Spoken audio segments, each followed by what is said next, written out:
હરિઓમ. આજે આપણે હિન્દી વિષય ભણીશું. હિન્દી વિષયમાં આપણે આગલા ક્લાસમાં માત્રાઓની ઓળખનો અભ્યાસ કર્યો. હવે જુઓ, આપણે ફરી એકવાર સ્વર અને વ્યંજનના મૂળાક્ષરો હિન્દીમાં અને ગુજરાતીમાં લખીને તેનો અભ્યાસ કરીશું.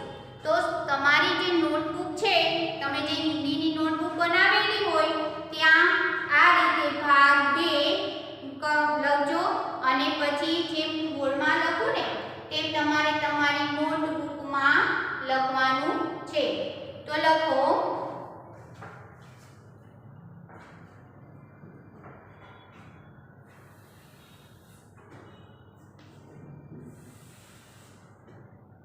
વર્ણમાલા,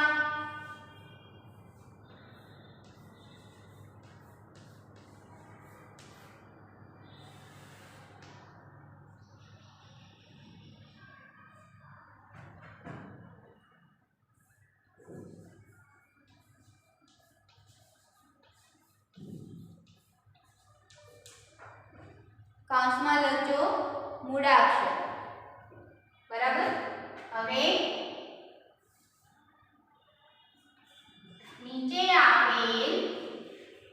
નીચે આપેલ સ્વરના મૂળાક્ષરો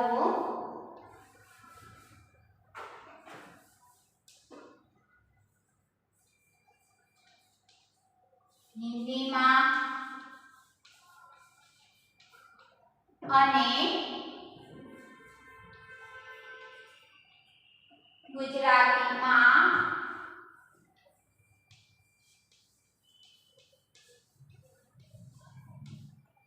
લખો. બરાબર. હિન્દીમાં અને ગુજરાતીમાં લખો. તમને સ્વરના કે વ્યંજનના મૂળાક્ષરો ગુજરાતીમાં આપેલ હોય અને કીધું હોય કે નીચેના મૂળાક્ષરો હિન્દીમાં લખો. તો જો ગમે તે મૂળાક્ષર આપેલા હોય અને આ ગુજરાતીમાં આપેલ હોય અને હિન્દી તમારે લખવાનું હોય તો આ રીતે તમારે લખવાનું છે. બરાબર. હવે લખો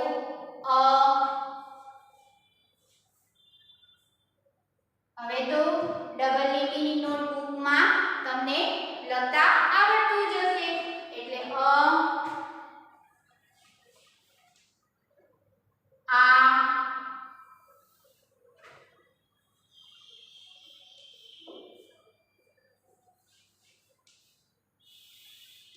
ઈ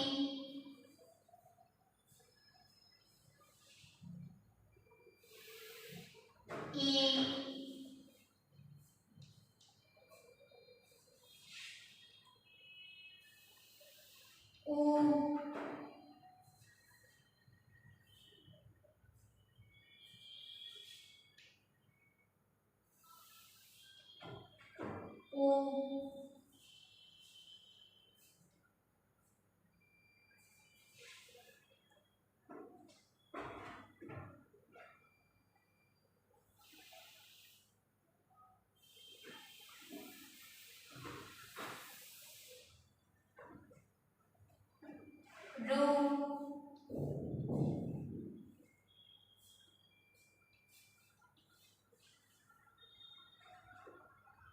પછી એ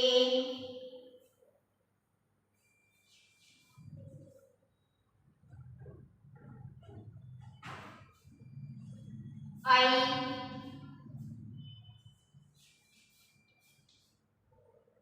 ઓ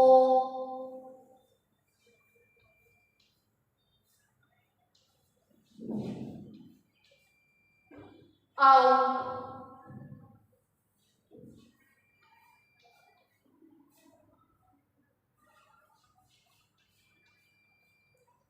અહ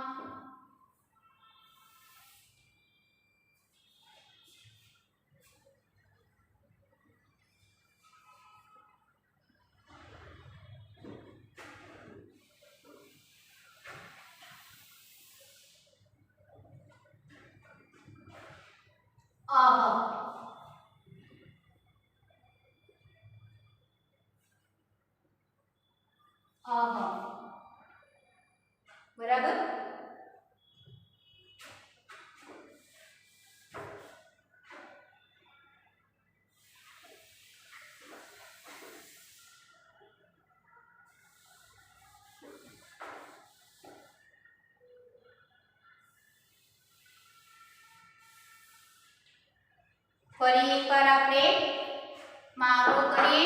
જુઓ, અ, આ, ઈ, આપણે રસ્વ ઈ કહીએ છીએ ને, ઈ એટલે દીર્ઘ ઈ, રૂ, ઉ હસ્વ ઉ એટલે દીર્ઘ ઉ, એ, આઈ, ઓ, આઉ, અહ. બરાબર. જુઓ, અ, આ, ઈ, ઉ, રૂ, એ, આઈ, સોરી, એ, આઈ, ઓ, આઉ, અહ. ફરી એકવાર બોલું છું. અ, આ, ઈ, ઉ,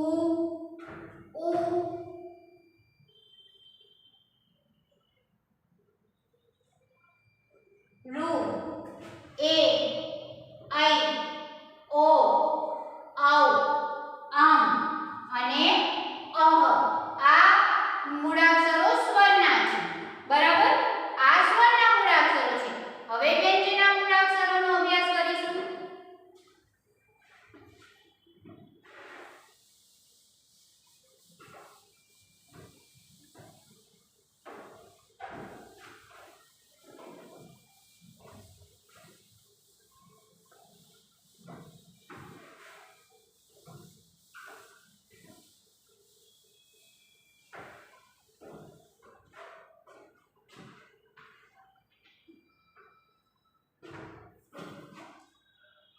નીચે આપેલ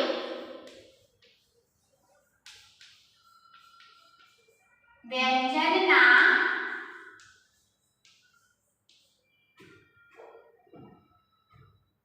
મૂળાક્ષરો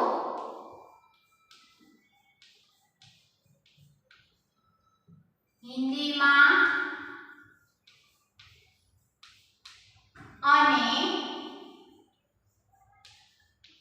ગુજરાતીમાં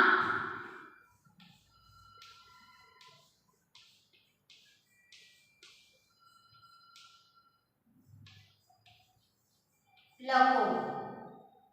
નીચે આપેલ વ્યંજનના મૂળાક્ષરો હિન્દીમાં અને ગુજરાતીમાં લખો. ક,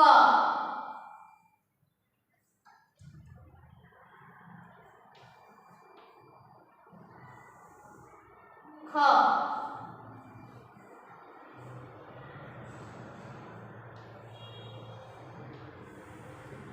ગ,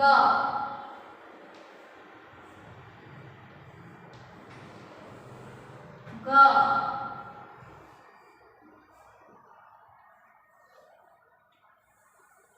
ચ,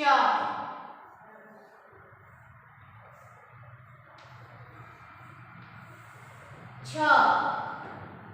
જો અહીંયા સાચું છે તો કે ના, ગ પછી અંગ આપણે શીખી ગયા છીએ ને.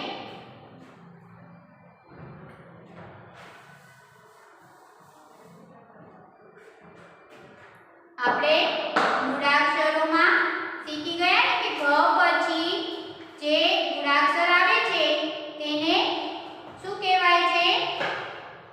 અનુસ્વાર. એટલે શું આવશે? બરાબર. જે શબ્દની ઉપર ટપકું મૂકવામાં આવે છે. બરાબર. આ શબ્દ નથી બનતો પણ શું થાય છે કે શબ્દની ઉપર ટપકું એટલે કે બિંદુ મૂકવામાં આવે છે. હવે ચ,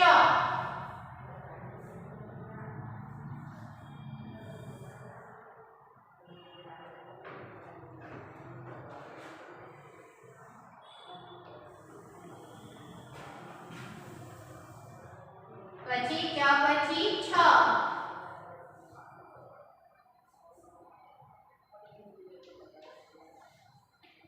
છ પછી જ,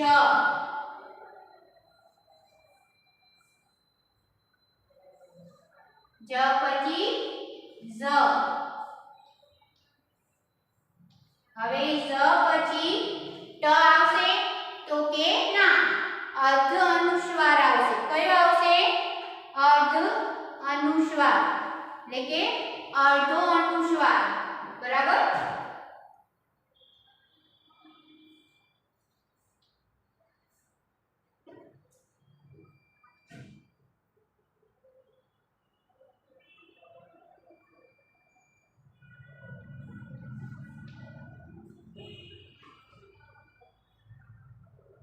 પછી ટ,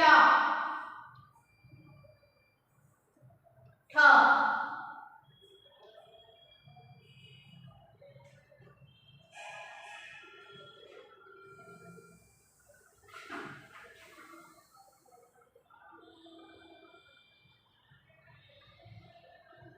હવે ડ, ડ પછી ઢ, ઢ પછી હણ,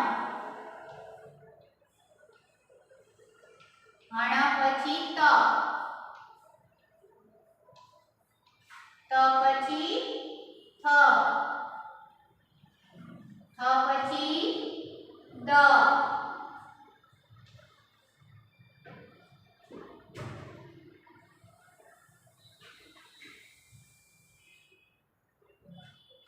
દ પછી ધ,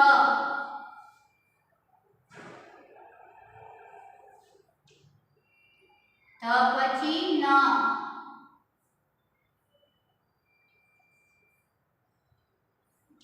ન પછી પ,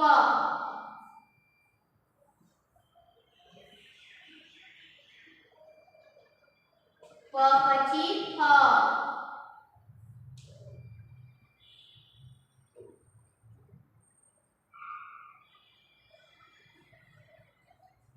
ફ પછી બ,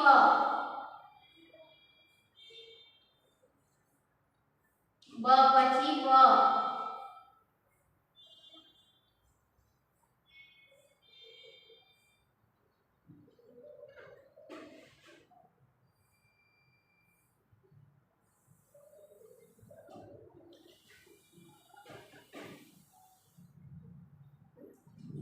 વ પછી મ,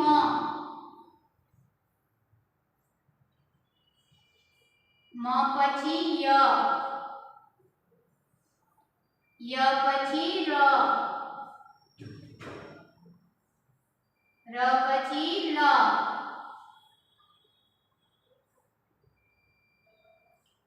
લ પછી વ,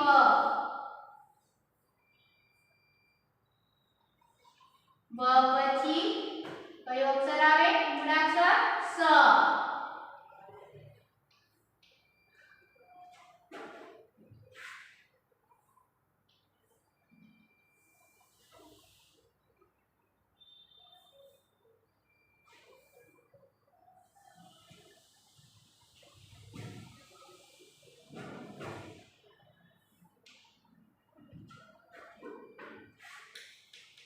ફરી એકવાર આપણે અભ્યાસ કરી ક થી લઈને શરણાઈના સ સુધી. ક, ખ, ગ, ઘ, પછી કયો અક્ષર છે? તો કે અનુસ્વાર. બરાબર. તો જેનાથી કોઈ શબ્દ નથી બનતો, પણ શબ્દના ઉપર શબ્દની ઉપર બિંદુના રૂપમાં મૂકવામાં આવે છે, જેને અનુસ્વાર કહે છે. પછી ચ, છ, જ, ઝ, પછી અર્ધ અનુસ્વાર છે, જે અક્ષર ઉપર ચંદ્રબિંદુના રૂપમાં મૂકવામાં આવે છે.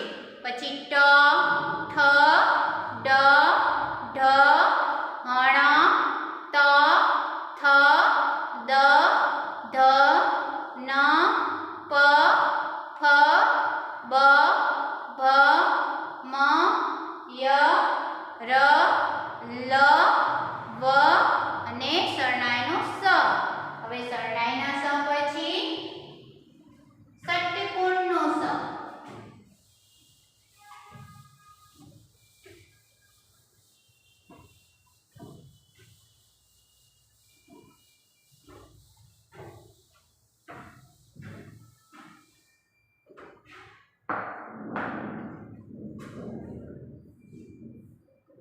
સ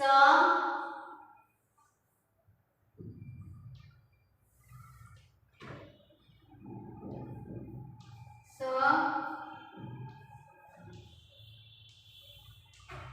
હ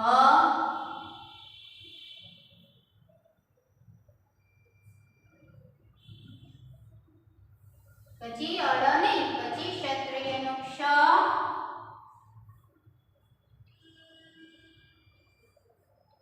પછી ન, કયો આવશે ન,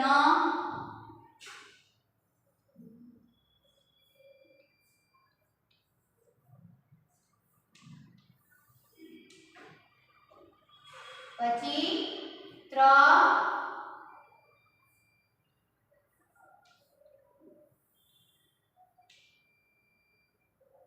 અને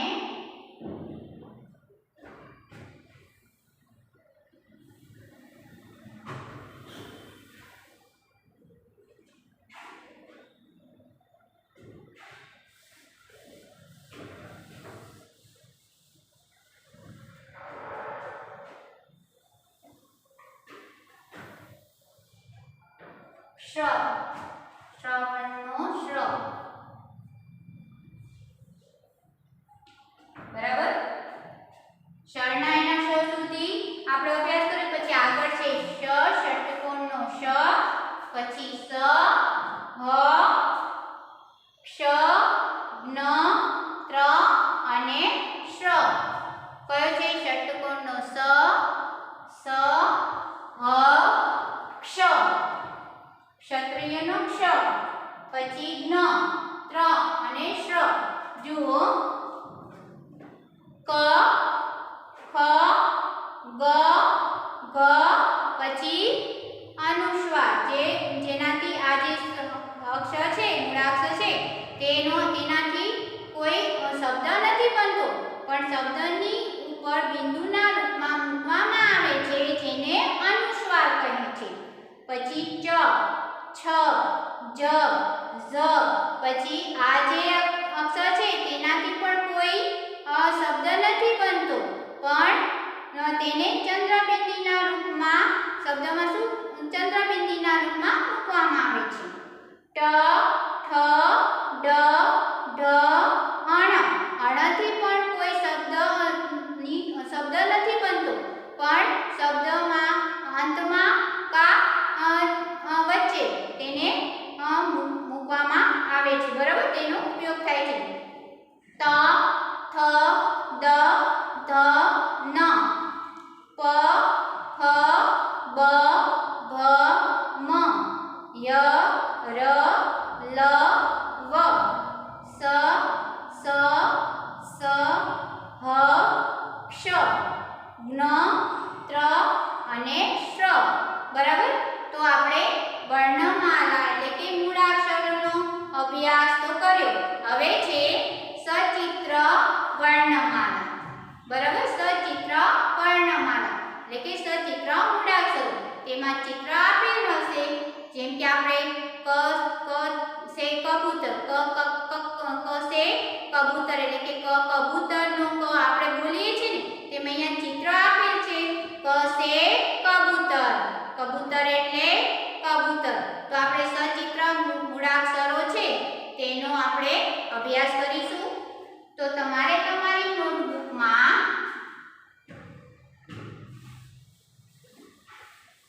જે રીતે હું બોર્ડમાં લખું તેમ તમારે લખવાનું છે.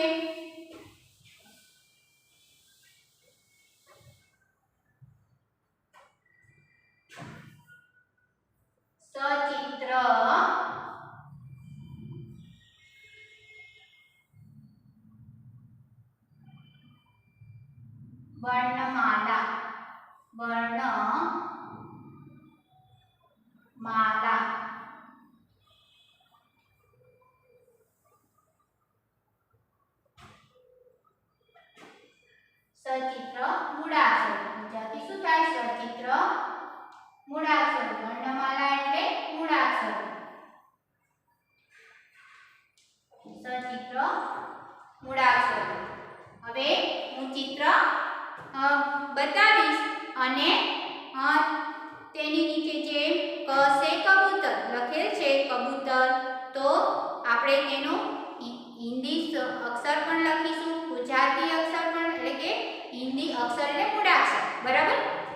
ગુજરાતી મૂળાક્ષરમાં લખીશું, હિન્દી મૂળાક્ષરમાં લખીશું.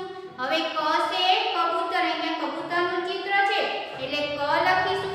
પછી હિન્દી શબ્દ કબૂતર લખીશું અને ગુજરાતી શબ્દ કબૂતર એમ લખીશું. બરાબર? એમ ક થી લઈને શ સુધી આપણે અભ્યાસ કરીશું. તો તમારે શું લખવાનું છે? નીચે આપેલ વ્યંજનના મૂળાક્ષરો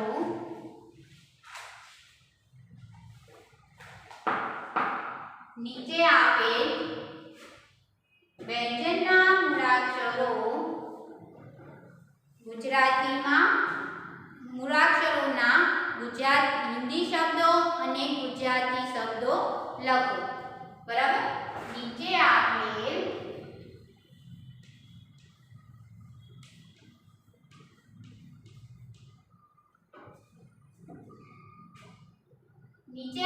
આપણે જે વ્યંજનના મૂળાક્ષરો હિન્દી શબ્દો સામે ગુજરાતી શબ્દો લખ્યું છે, તો નીચે આપણે વ્યંજનના ગુજરાતી મૂળાક્ષરો સામે તેના હિન્દી મૂળાક્ષરો, હિન્દી શબ્દો અને ગુજરાતી શબ્દો લખો તેમ લખીશું.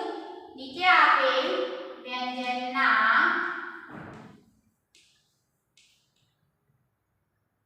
ગુજરાતી મૂળાક્ષરો સામે હિન્દી મૂળાક્ષરો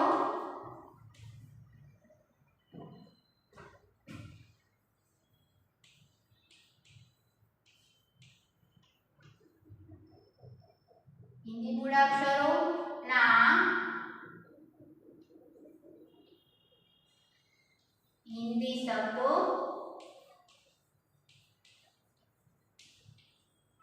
અને ગુજરાતી શબ્દો અને તેના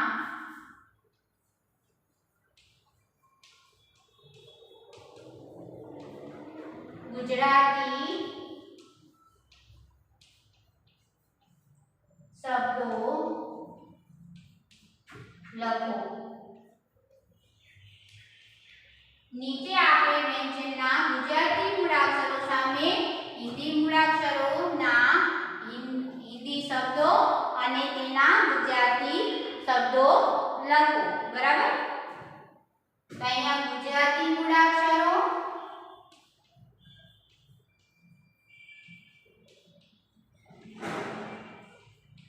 હિન્દી મૂળાક્ષરો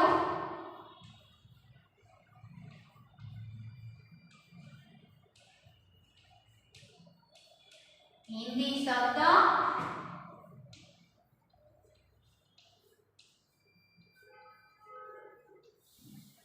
અને ગુજરાતી શબ્દ.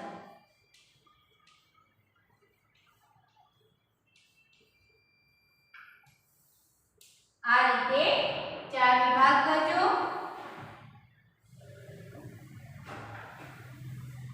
હવે ક લખો ગુજરાતીમાં.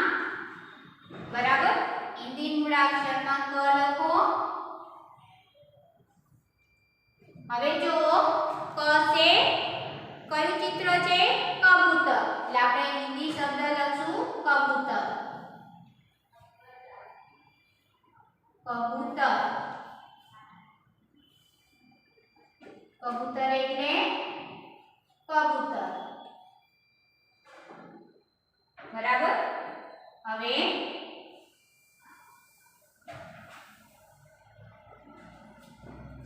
ક પછી કયો મૂળાક્ષર આવે? ખ. તો પેલા ગુજરાતીમાં ખ લખીશું, હિન્દી મૂળાક્ષરમાં પણ આપણે ખ લખીશું, હિન્દી મૂળાક્ષર ખ. હવે ખ છે ચિત્ર શેનું છે? ખરગોશ. બરાબર? એટલે હિન્દી શબ્દમાં ખરગોશ લખીશું. ખરગોશ.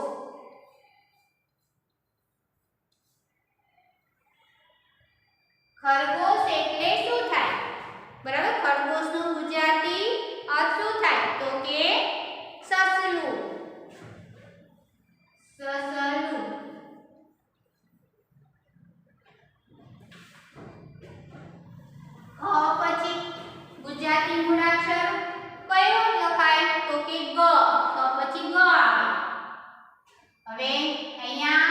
હિન્દી મૂળાક્ષર ક પછી ખ અને ખ પછી ગ લખીશું. હવે જો ક સે કબૂતર, ખ સે ખરગોશ, હવે ગ સે ગમલા. ગમલા એટલે કુંડું.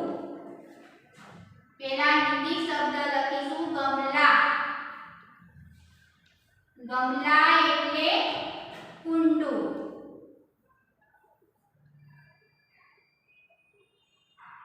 ગ સે ગમલા. ગમલા એટલે કુંડું. ફરી એકવાર આપણે અભ્યાસ કરીએ કે તમારે શું કરવાનું છે. પહેલા તમારે તમારી નોટબુકમાં સૂચના લખવાની છે કે નીચે આપણે વ્યંજનના ગુજરાતી મૂળાક્ષરો સામે હિન્દી મૂળાક્ષરોના હિન્દી શબ્દ અને ગુજરાતી શબ્દ લખો. એટલે કે ગુજરાતી મૂળાક્ષરો સામે હિન્દી મૂળાક્ષરોના હિન્દી શબ્દ અને ગુજરાતી શબ્દ લખવાના છે. બરાબર. તેમાં ક તો ગુજરાતીમાં આપણે ક લખ્યો. હવે હિન્દી મૂળાક્ષરમાં ક લખ્યો અને ક સે કબૂતર. બરાબર. હિન્દી શબ્દ શું લખ્યું? કબૂતર. અને ગુજરાતી શબ્દ કબૂતર એટલે કબૂતર. હવે ખ તો હિન્દી મૂળાક્ષર ખ લખ્યો, હિન્દી શબ્દમાં ખરગોશ લખ્યો અને ગુજરાતી શબ્દ સસલું. ખરગોશ એટલે સસલું. હવે ગ તો હિન્દી મૂળાક્ષર ગ લખ્યો. ગ સે ગમલા. આપણે શું કીધું છે? હિન્દી મૂળાક્ષરોના હિન્દી શબ્દો એટલે કે ગ સે ગમલા. ગમલા એટલે કુંડું. બરાબર. ફરી એકવાર આપણે અભ્યાસ કરીએ કે ક સે કબૂતર. કબૂતર એટલે કબૂતર. પહેલા ગુજરાતી મૂળાક્ષર ક લખવાનો, પછી હિન્દી મૂળાક્ષર ક લખવાનો અને હિન્દી શબ્દ ક સે કબૂતર. કબૂતર એટલે કબૂતર. હવે ખ ગુજરાતી મૂળાક્ષરમાં ખ લખવાનો, પછી હિન્દી મૂળાક્ષરમાં ખ લખવાનો અને ખ સે ખરગોશ. ખરગોશ એટલે સસલું. પછી ગુજરાતી મૂળાક્ષરમાં ગ લખવાનું, હિન્દી મૂળાક્ષરમાં ગ લખવાનું અને હિન્દી શબ્દ શું લખશું? ગમલા. ગમલા એટલે કુંડું. તો આજે જે કાંઈ અભ્યાસ કર્યો છે અને જે કાંઈ મેં બોર્ડમાં લખાણ લખ્યું છે એ તમારે તમારી